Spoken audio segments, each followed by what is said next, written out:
Right ఇక breaking చూస్తున్నాం. Rajya Sabha chairman Jagdeep Dhankhar పై అవిశ్వాస తీర్మానం నోటీసులు ఇచ్చారు ఇండియా కూటమి నేతలు. సెక్రటరీ జనరల్ కు నోటీసులు అందజేశారు.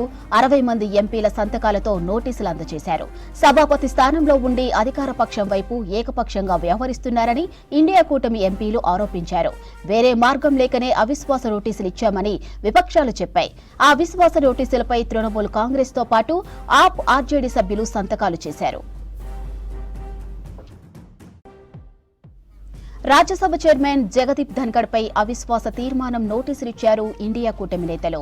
సెక్రటరీ జనరల్ కు నోటీసులు అందజేశారు. ఇక 60 మంది ఎంపీల సంతకాలతో నోటీసులు అందజేశారు. సభాపతి స్థానంలో ఉండి అధికార పక్షం వైపు ఏకపక్షంగా వ్యవహరిస్తున్నారని ఇండియా కూటమి ఎంపీలు ఆరోపించారు. వేరే మార్గం లేకనే అవిశ్వాస నోటీసులు ఇచ్చామని విపక్షాలు చెప్పాయి. అవిశ్వాస నోటీసులపై తృణమూల్ కాంగ్రెస్ తో పాటు ఆప్ ఆర్జేడీ సభ్యులు సంతకాలు చేశారు. ఇక దీనిపై మరింత సమాచారం ఢిల్లీ నుంచి మదర్ అందిస్తారు. మదర్, రాజ్యసభ చైర్మన్ ధన్కర్ పై అవిశ్వాస తీర్మానానికి సంబంధించి మరిన్ని అప్డేట్స్ ఏంటి? ఒక కీలక పరిణామం ఇది.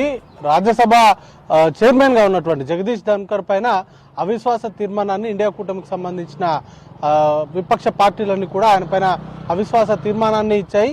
దాన్ని కూడా రాజ్యసభకు సంబంధించి సెక్రటరీ జనరల్ కు ఆ నోటీసులు అనేది కూడా అందజేశారు.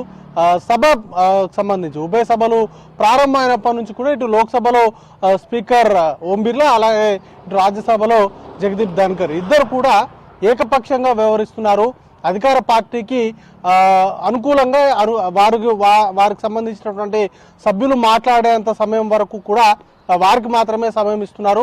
ఇటు విపక్ష పార్టీలకు సంబంధించిన సభ్యులు ఇచ్చేటువంటి అడ్జర్న్మెంట్ మోషన్ కు సంబంధించినటువంటి నోటీసులు, ముఖ్యంగా రాజ్యసభకు సంబంధించి రూల్ 267 కింద కాంగ్రెస్ పార్టీకి సంబంధించిన ఎంపీలు కావచ్చు, లేకపోతే విపక్ష పార్టీలకు సంబంధించిన ఎంపీలు చాలా కీలకమైనటువంటి అంశాలు ఉన్నాయి. ఇటు సంబాలకు సంబంధించినటువంటి సమస్య ఉంది. దాంతోపాటు అమెరికాకు సంబంధించి అదాని వ్యవహారంలో ఇచ్చినటువంటి నివేదిక ఏదైతే ఉందో దానిపైన విపక్ష పార్టీలు చర్చ జరపాలి. దాంతోపాటు మణిపూర్ అంశాన్ని కూడా ప్రధానంగా ప్రస్తావిస్తూ రూల్ 267 కింద చర్చ జరపాలి, అడ్జర్న్మెంట్ మోషన్ ఇస్తూ పలుమార్లు వాటికి సంబంధించినటువంటి తీర్మానాలు ఇచ్చినప్పటికీ వాటిని ప్రతిరోజు కూడా ప్రశ్నోత్తరాల సమయం ప్రారంభమైనటువంటి సమయం కంటే ముందే వీరిచ్చినటువంటి విపక్ష పార్టీలకు సంబంధించిన సభ్యులు ఇచ్చినటువంటి ప్రతి తీర్మానాన్ని కూడా తిరస్కరిస్తూ సభా కార్యకలాపాలను కొనసాగించే దిశగా ప్రయత్నాలు జరుగుతూ ఉన్నాయి.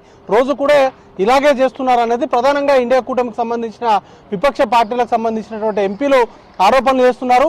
కేవలం అధికార పార్టీకి సంబంధించి ముఖ్యంగా బీజేపీ అలాగే ఎన్డీఏ భాగస్వామ్యంలో ఉన్నటువంటి మంత్రులు కావచ్చు, లేకపోతే ఆ పార్టీలకు సంబంధించిన సభ్యులు కావచ్చు, వారు ఎవరైనా క్వశ్చన్స్ రేజ్ చేసినా లేకపోతే వారు మాట్లాడేటువంటి సందర్భంలో మాత్రమే సభ అనేది సాగుతూ ఉంది. వారు మాట్లాడిన తర్వాత మరుక్షణమే సభ అనేది కూడా వాయిదా పడుతున్నటువంటి సిచ్యువేషన్స్ ఇటు లోక్సభలో ఇటు రాజ్యసభలో రెండు సభల్లో కూడా జరుగుతున్నటువంటి నేపథ్యంలో ఇటు ముఖ్యంగా విపక్ష పార్టీలకు సంబంధించిన ఎంపీలను టార్గెట్ గా చేసుకొని కామెంట్ చేయడం కావచ్చు, లేకపోతే విపక్షాలు ఏవైతే నోటీసులు ఇస్తూ వాటిపైన చర్చకు పట్టుబడుతూ ఆందోళన చేస్తున్నటువంటి సందర్భంలో వారిపైన నేరుగా కామెంట్ చేస్తూ రాజ్యసభ చైర్మన్ కావచ్చు, లేకపోతే లోక్సభ స్పీకర్ ఓం బిర్లా కావచ్చు, ఇద్దరు కూడా నేరుగా విపక్షాలను టార్గెట్ చేస్తూ విపక్షాలదే తప్పు, విపక్షాలే సభను సజావుగా నడపకుండా అడ్డుకుంటున్నాయి అనేటువంటి దిశగా వారు ప్రొజెక్ట్ చేసేటువంటి తీరును తప్పుపడుతూ ఈరోజు ఇండియా కూటమికి సంబంధించినటువంటి ఎంపీలు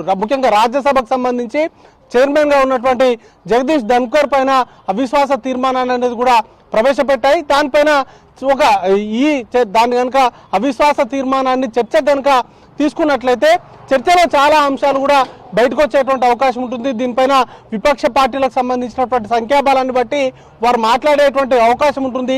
సభకు సంబంధించి సజావుగా సాగట్లేదు, ప్రజా సమస్యలపైన చర్చకు పట్టుబడుతున్నటువంటి నేపథ్యంలో వాటిపైన చర్చకు రావట్లేదు. కాబట్టి ఈ అవిశ్వాస తీర్మానాన్ని ఉపయోగించుకొనైనా ప్రజా సమస్యలను పార్లమెంట్ వేదికగా చర్చించాలి. దానికి సంబంధించి సమయం అనేది దొరుకుతుంది. కాబట్టి గెలుస్తారా లేకపోతే అవిశ్వాస తీర్మానం వీగిపోతుందా అనేటువంటి చర్చను పక్కన పెడితే కనీసం అవిశ్వాస తీర్మానం పైన ఇటు రాజ్యసభలో చర్చ జరిగేటువంటి అవకాశం ఉంటుంది. కాబట్టి ఆ అవకాశాన్ని ఉపయోగించుకోవాలని ఇండియా కూటమికి సంబంధించినటువంటి ఎంపీలు భావిస్తూ ఉన్నారు.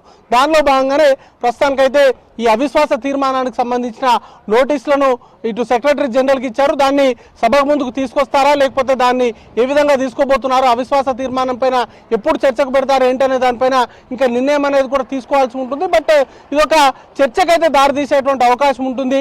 అవిశ్వాస తీర్మానాన్ని ఎందుకు ప్రవేశపెట్టాల్సి వచ్చింది, ఏకపక్షంగా ఎలా వ్యవహరిస్తున్నారు, సభలో జరిగినటువంటి అన్ని అంశాలను కూడా ఈ అవిశ్వాస తీర్మానం పైన ఒకవేళ చర్చకు ఆహ్వానిస్తే దానిపైన ఓటింగ్ జరిగేటువంటి అవకాశం ఉంటుంది. ఆ తర్వాత రాజ్యసభ పక్ష నేతగా ఉన్నటువంటి జేపీ నడ్డాతో పాటు ఇటు విపక్ష పార్టీలకు సంబంధించినటువంటి నేతలందరూ కూడా ఈ అంశంపైన మాట్లాడేటువంటి అవకాశం ఉంటుంది. కాబట్టి ఈ అవిశ్వాస తీర్మానాన్ని లోక్సభలో రాజ్యసభలో చర్చకు ఉపయోగించుకునే దిశగా ఇండియా కూటమికి సంబంధించినటువంటి ఎంపీల ప్రయత్నం చేస్తున్నారు. దానిలో భాగంగానే ఈరోజు నోటీసులు అయితే ఇచ్చారు మాధురి.